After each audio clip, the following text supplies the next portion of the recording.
আর guys আমি আসতে না আসতেই আমার স্টার্টিং এ বসাই দিল। তো আমি স্টার্টিং এ বসা আমি অনেক নার্ভাস হয়ে গেছি। আর আমার এক্সেলেটর ক্লাস গিয়ার ব্রেক সবকিছু দেখাই দিতেছে। এটা কিভাবে দিলে চলবে আমার বুঝাই দিতেছে। এই ভিউয়ার্স আসসালামু আলাইকুম। তো সবাই কেমন আছেন? আলহামদুলিল্লাহ আমি ভালো আছি। তো বরাবরের মতো আপনাদের মাঝে আরেকটি ব্লগ ভিডিও নিয়ে চলে আসলাম। তো আজকে সকাল সকাল ঘুম থেকে উঠে আপনাদের কাছে ভিডিওটি নিয়ে চলে আসলাম। তো আজকে ভিডিও করার উদ্দেশ্য হলো, তো অনেক দিন ধরে আমার স্বপ্ন চার চাকা গাড়ি চালানো, আর আজকে স্বপ্নটা আমার পূরণ হইতাছে। তো গাইস আমি চলে যাইতেছি সুলতানপুর চৌমুহনী।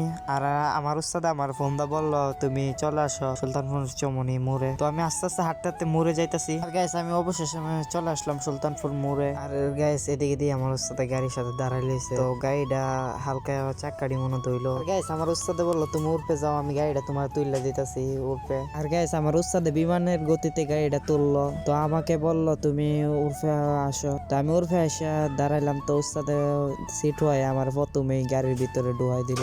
আর গাইস আমি তো প্রথমে অনেক নার্ভাস। আর এই উস্তাদে এইটা কি ক।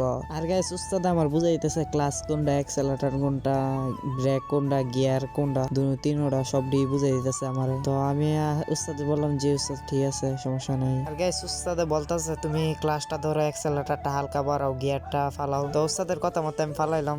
আর গাইস উস্তাদের কথা মতো আমি গাড়ি চালাইতেছি। তো গাড়ি চালাই অনেক ভালোই লাগলো আমার। গাইস সবাই আমার জন্য দোয়া করবেন যাতে গাড়ি চালানো শিখতে পারি, যাতে রোডে ঘাটে অ্যাক্সিডেন্ট না হয়। তো গাইস আজকের ভিডিওটা এই পর্যন্তই। আর আমার ফেসবুক পেজটারে সবাই ফলো দিবেন যারা যারা ফলো করছেন না। আর ইউটিউব চ্যানেলটা সাবস্ক্রাইবার করে দিবেন। ইউটিউব চ্যানেলের লিঙ্ক এই ভিডিওর কমেন্ট বক্সে দিয়ে দেবো। সবাই ভালো থাকবেন, সুস্থ থাকবেন। আল্লাহ হাফেজ।